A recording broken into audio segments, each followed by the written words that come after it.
5 years married to a stranger. A discovery that changed everything. A billionaire fugitive. A deceived wife. A devastating truth. 5 years. That's how long I'd been married to a man whose real name I never knew. It sounds insane when I say it out loud, but it's the truth. You know that feeling when something's off, but you can't pinpoint exactly what? That was my entire marriage. That was my life with Miles, or whoever he really was. My name's Victoria Chen.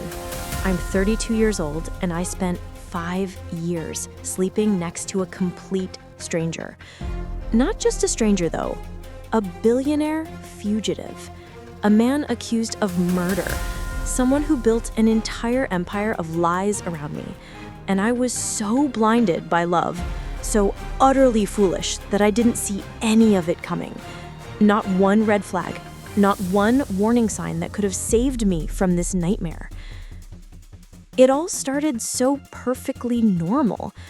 I met Miles at a charity gala in Toronto, one of those boring high society events my mother practically dragged me to. He was standing alone in the corner, watching people like he was studying some exotic species under glass. There was something magnetic about him, something dangerous, though I couldn't have told you why back then. If I'd known what I know now, I would have walked straight out of that building. He approached me with this disarming smile, the kind that makes you feel like you're the only person in the entire room. "You hate these events too?" he asked. And that was it. We talked for hours about absolutely everything and nothing at all. He was brilliant, sophisticated, and he had this way of listening that made you feel truly seen. Now I understand it was all perfectly rehearsed theater.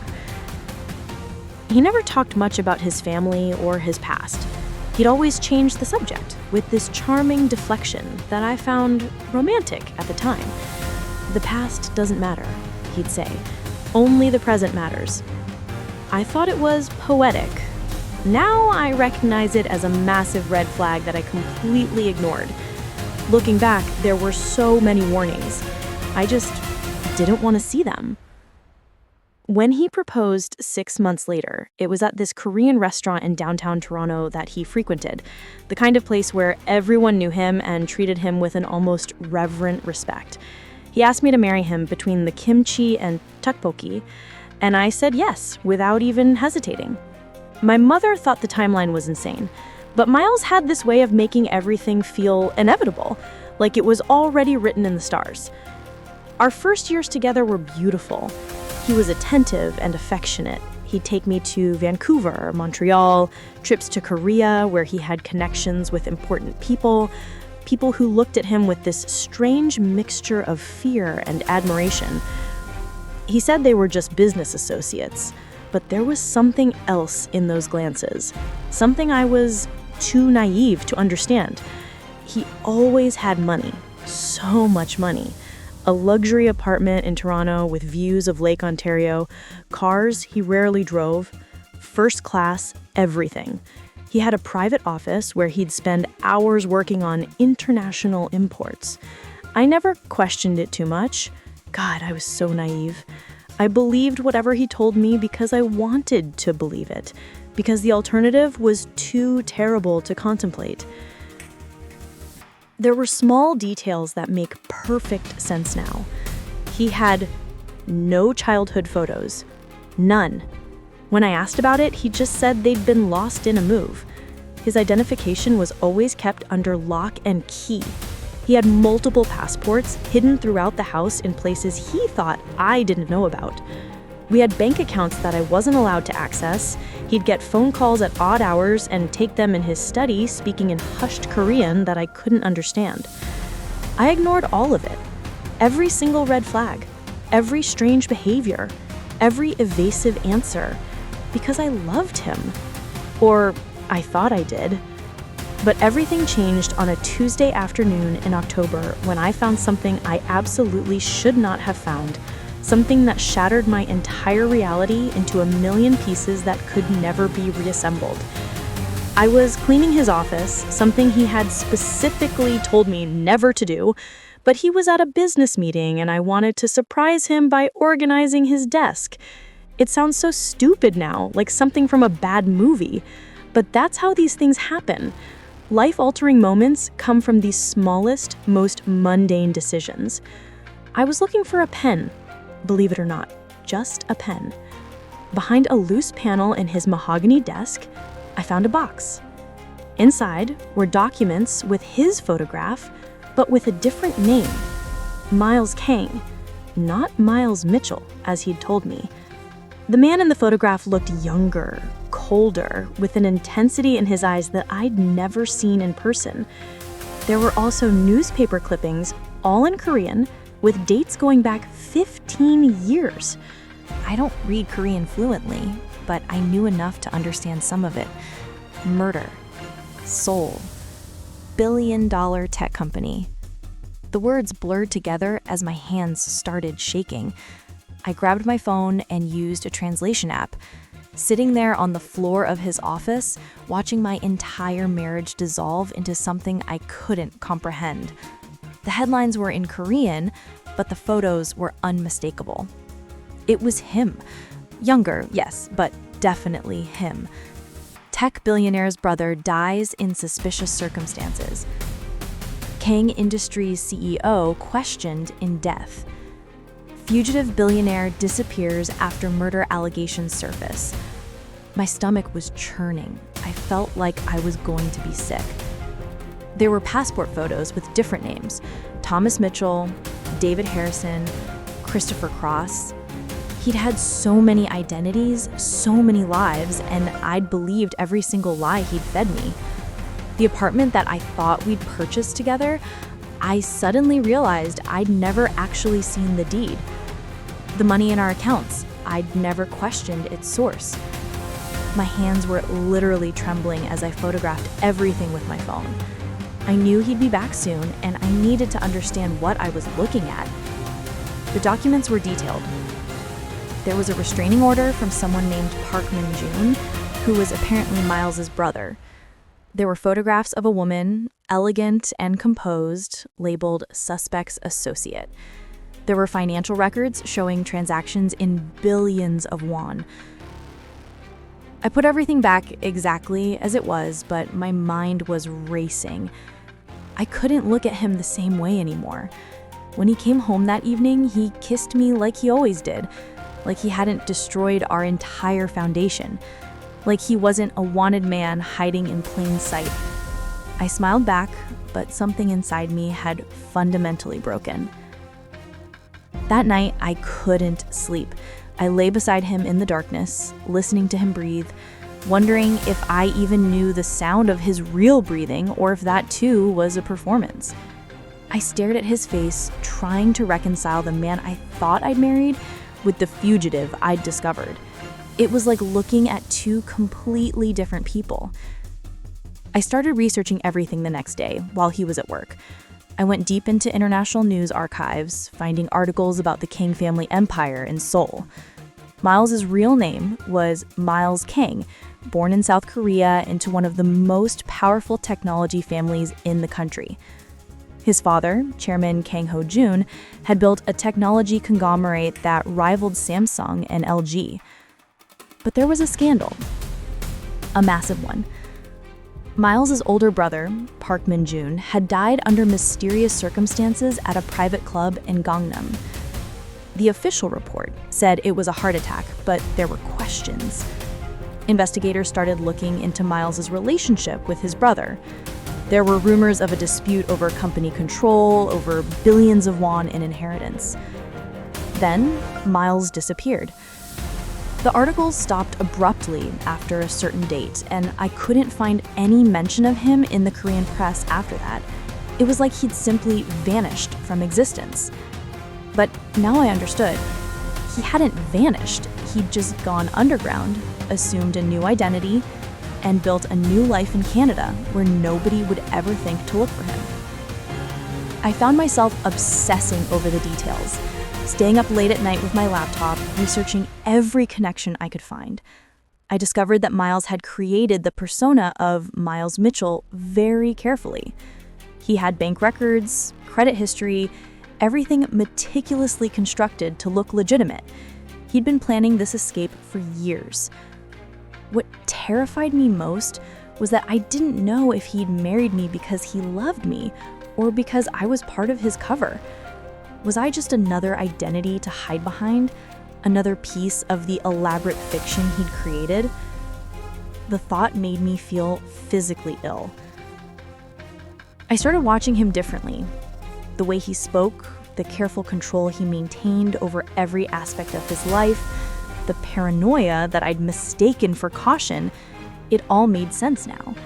He wasn't paranoid, he was a wanted man. Of course he was careful.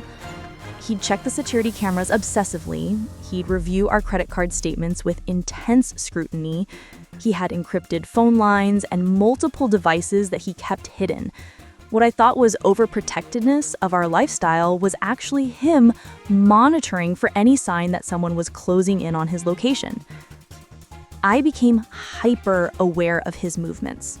When he'd disappear for hours without explanation, saying he was at the office, I'd wonder if he was actually meeting with someone, paying off officials, or trying to cover his tracks.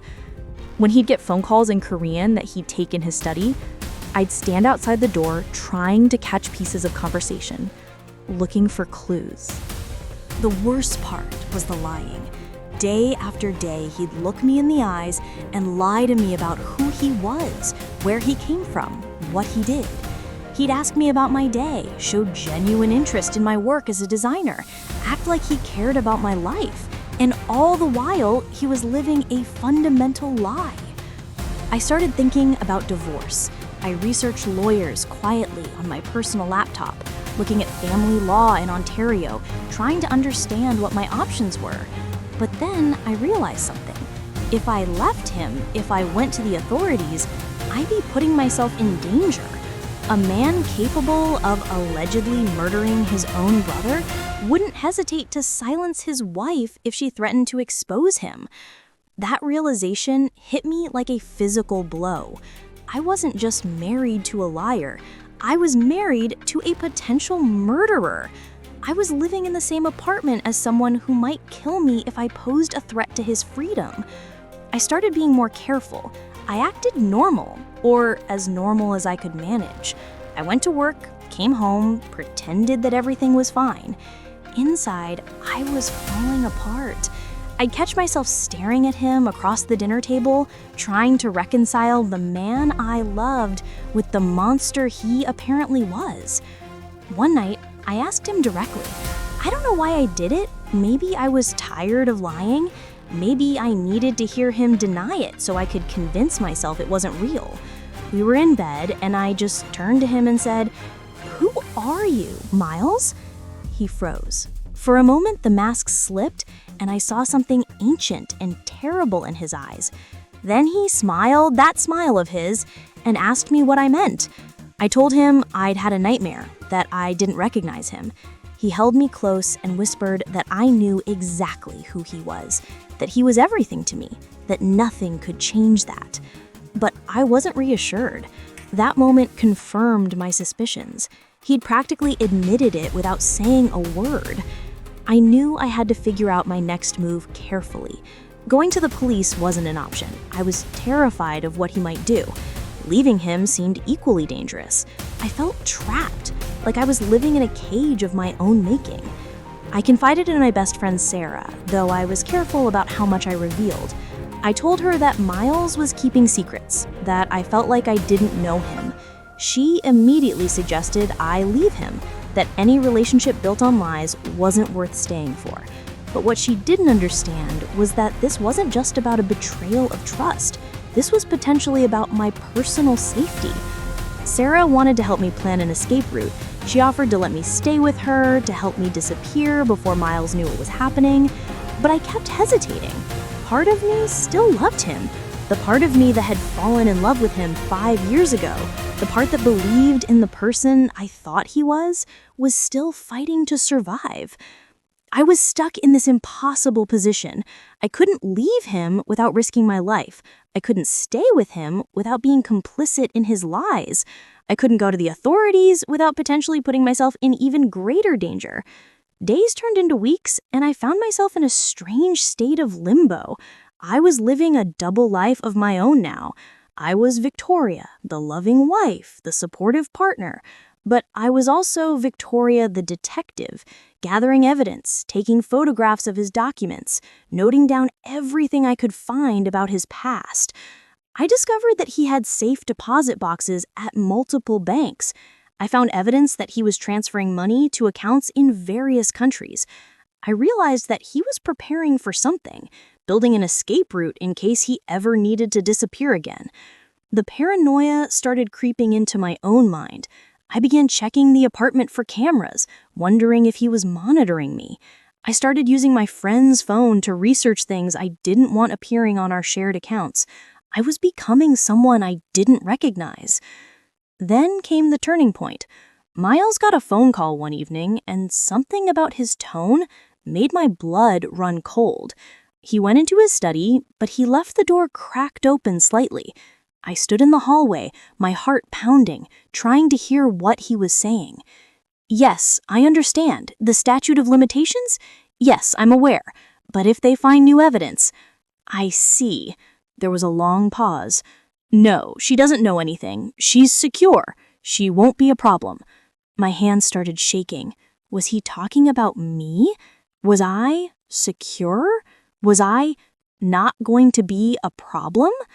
After he hung up, I quickly moved away from the door and pretended to be in the kitchen when he emerged. He looked stressed, worried in a way I'd never seen before. I asked him if everything was okay, trying to sound casual. Fine, he said, but his jaw was clenched. Just business complications, nothing for you to worry about. But I was worried. I was terrified, because that phone call had confirmed what I'd been trying not to believe. He was planning something, and I was somehow part of it, even if I didn't understand how. That night, I made a decision. I couldn't keep living like this. I couldn't keep pretending that everything was normal while my marriage was built on sand and secrets. I needed answers, real answers, and I needed to protect myself. I contacted a private investigator using a prepaid phone that I'd bought with cash from a convenience store. I met with her at a coffee shop far from our apartment in a neighborhood where Miles would never go. Her name was Detective Maria Santos, and she came highly recommended for handling sensitive cases. I told her everything, about finding the documents, about the Korean news articles, about the phone calls in Korean, and the safe deposit boxes, and the feeling that my husband was a wanted man living under an assumed identity. She listened carefully, asking questions, taking notes. "This is serious," she said finally. "If what you're telling me is accurate, you're married to someone with significant criminal exposure. The question is, do you want to turn him in, or do you want to protect yourself?" "I don't know," I admitted. "I don't even believe it, and I'm the one who found the evidence." She nodded sympathetically. "I'll investigate. I'll find out who your husband really is and what he's wanted for. Once we have confirmation, we can figure out your next steps." For the next 2 weeks, Detective Santos dug into Miles's background. Meanwhile, I continued my performance as the devoted wife. We went to dinner with friends, attended a company holiday party, pretended everything was perfect. Inside, I was counting down the days until I'd have absolute confirmation of what I suspected. When Santos called me with the results, I was sitting in my car in a parking garage, far away from anywhere Miles might track my location. She confirmed everything. Miles Kang, born in Seoul, South Korea, 1992, heir to Kang Industries, wanted for questioning in the death of his brother, Park Min-jun, in 2016. There was technically no outstanding warrant because the Korean authorities believed he was likely deceased. They'd closed the active investigation 5 years ago. "But here's the interesting part," Santos said. "Your husband didn't flee Korea because of the murder investigation alone. He fled because he discovered something about his family business. There was embezzlement, massive fraud. His brother was apparently stealing from the company, and when confronted, the situation escalated. The official story is that Park Min-jun died of a heart attack, but there's strong suspicion that Miles was involved." "So he killed his brother?" I asked, my voice barely a whisper. "It's possible, but there's no hard evidence, which is why the case was closed." However, if new evidence emerged, Korean authorities might reopen the investigation. And if Miles is extradited to Korea, he'd face murder charges. I sat in that car for a long time after Santos hung up, just trying to process what I'd just learned. My husband might be a murderer. My husband definitely committed fraud. My husband was a wanted fugitive who'd created an elaborate false identity just to be with me. The question now was, what was I going to do about it? I had options. I could go to the police and turn him in. I could leave him and disappear. I could confront him and demand the truth. Each option had consequences that terrified me. If I turned him in, I'd have to testify, which would put me in the spotlight. If Miles had killed his brother, what was to stop him from trying to silence me? If I left him, he'd know I'd found out, and he might come after me. If I confronted him, I genuinely didn't know how he'd react. I decided I needed to understand his state of mind better. I needed to know if he was planning to disappear again, and if so, when. So I did something that I'm not particularly proud of. I went through his personal phone while he was in the shower. His phone was password protected, of course, but I'd seen him unlock it hundreds of times. I tried his birthday, his mother's birthday, our anniversary. On the third try, our anniversary date worked. I was in. I scrolled through his messages quickly, looking for anything that might indicate his plans. Most of it was mundane business stuff, but then I found a conversation in a messaging app that I didn't recognize. It was with someone labeled only as K. The situation is deteriorating, the message said. New investigators have reopened the case. I'm giving you 48 hours to decide, are you coming back or are you staying? Miles's response, give me 1 week. I need to handle something first. My blood ran cold. He was planning to leave. He was planning to disappear, and he was going to do it very soon. I put the phone back exactly where I found it and stood there in the hallway trying to decide what to do. I only had a week. 1 week to figure out my next move before my husband vanished from my life again, leaving me just as another abandoned life in his trail. I called Detective Santos immediately, but I got her voicemail. I left a message explaining the situation and asked her to call me back urgently. While I waited, I tried to think clearly about my options. If Miles was planning to disappear in a week, that meant he was likely preparing now. He might be moving money, collecting documents, getting fake passports prepared. I had to act fast. I decided to do something risky. I contacted the Korean authorities directly using an international line, and I told them everything I knew. I explained that Miles Kang, the fugitive they'd been looking for, was living in Toronto under an assumed identity and that he was planning to disappear within days. The officer I spoke to, Detective Park from Seoul Police Department, took me very seriously. He explained that while the active investigation had been closed, there was still significant interest in the case from higher-ups in the government. If they could locate Miles, they'd be able to reopen the investigation. We need you to keep him there, Detective Park said. Can you do that? Can you make sure he doesn't leave? I promised I would try, though I wasn't sure how I'd manage it. I couldn't exactly lock him in the apartment. That evening, when Miles came home, I acted normal, but I watched him carefully. He seemed preoccupied, distracted. He went into his study and spent hours on his computer. I considered my options, weighing the consequences of every possible action. Then, the next morning, something unexpected happened. There was a knock on our door. When I opened it, I found 2 men in dark suits, Korean men, who flashed official-looking credentials and asked to speak with Mr. Thomas Mitchell. My heart nearly stopped. Had I made a terrible mistake? Had I put myself in danger by contacting the authorities? Miles came to the door, took one look at the men, and his face went completely white.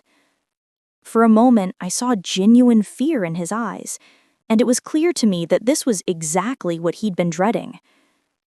Mr. Kang, we'd like to ask you some questions regarding the death of Park Min-jun in Seoul in 2016.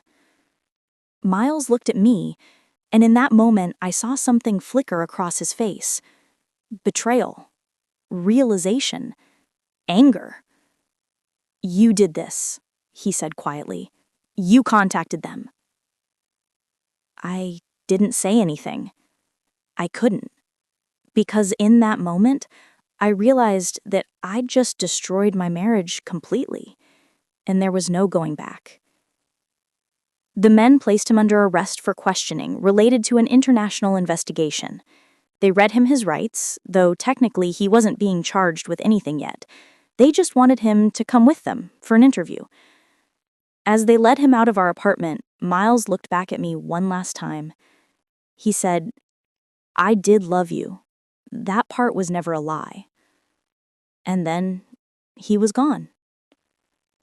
The aftermath was chaos. Police came to search the apartment, and they found everything that Miles had been hiding: the passports, the documents, the money hidden in various locations. They found evidence of multiple aliases and financial fraud on a massive scale. What they also found, surprisingly, was that evidence that Miles hadn't actually killed his brother. The Korean investigators working with forensic specialists determined that Park Min-jin's death had indeed been natural. He'd suffered a massive heart attack at the club, completely unrelated to anything Miles had done. But Miles had still fled because he knew he was under suspicion, and he had committed fraud. He'd embezzled money from Kang Industries before he disappeared, which is why he had so much wealth to begin with. The investigation revealed something else too, something that made me understand Miles in a completely different way. He hadn't come to Canada randomly. He'd been protecting me from his family. His mother had been pressuring him to return to Korea and take over the company after his brother's death. His father's associates were becoming dangerous, suspecting him of involvement in his brother's death even though he wasn't responsible. Miles had created a new identity and fled to Canada specifically to escape the toxic environment of his family and their business. He genuinely wanted a fresh start. He genuinely wanted to be with me, away from all of that. It didn't excuse the lies, it didn't excuse the fraud or the false identities, but it added layers of complexity to who he was and why he'd done what he'd done. Over the following months, Miles agreed to cooperate with the Korean authorities. He returned the money he'd embezzled, and he agreed to plead guilty to financial crimes. In exchange, the murder investigation was closed for good, and he was sentenced to 5 years in a Korean prison with the possibility of early release after 3 years for good behavior and restitution. I visited him once, 6 months after his arrest. It was surreal, seeing him through the glass partition at the Seoul detention facility, speaking through a phone line while guards watched. He looked different, smaller somehow, like he'd finally let the facade drop completely. He said, "I'm sorry. I'm sorry for lying to you, for making you complicit in my deception without your knowledge or consent. I don't know what I am anymore. I don't know if I was in love with the real you or with a character you created." Maybe both, he said. Maybe I created that character specifically so that you could fall in love with the real person underneath. Maybe that was the only way I knew how to be honest, by building a lie so elaborate that the truth was hidden inside it. I didn't visit him again after that. I couldn't. It was too painful, too confusing. I filed for divorce, and it was finalized within a year. I kept the apartment in Toronto.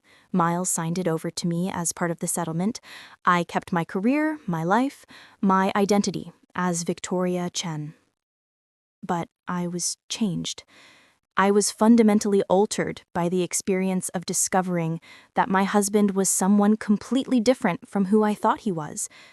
It taught me that people are infinitely more complex than they appear. It taught me that lies can be beautiful, and that sometimes the people we love are strangers wearing familiar faces.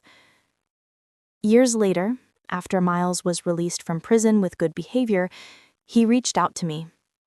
He'd been deported back to South Korea, but he'd regained a partial position with Kang Industries under heavy supervision.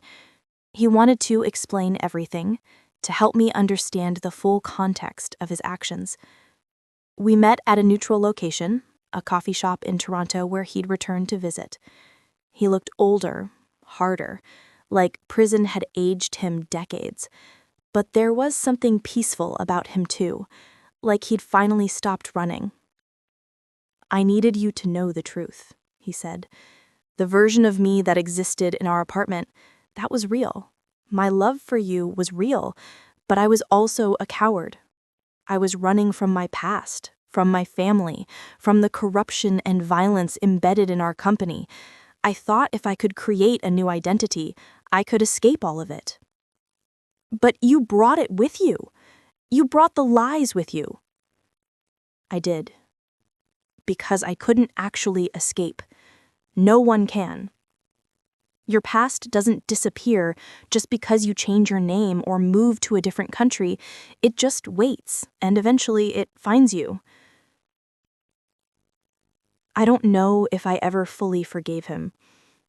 I don't know if forgiveness is even possible in a situation like this, but I understood him better.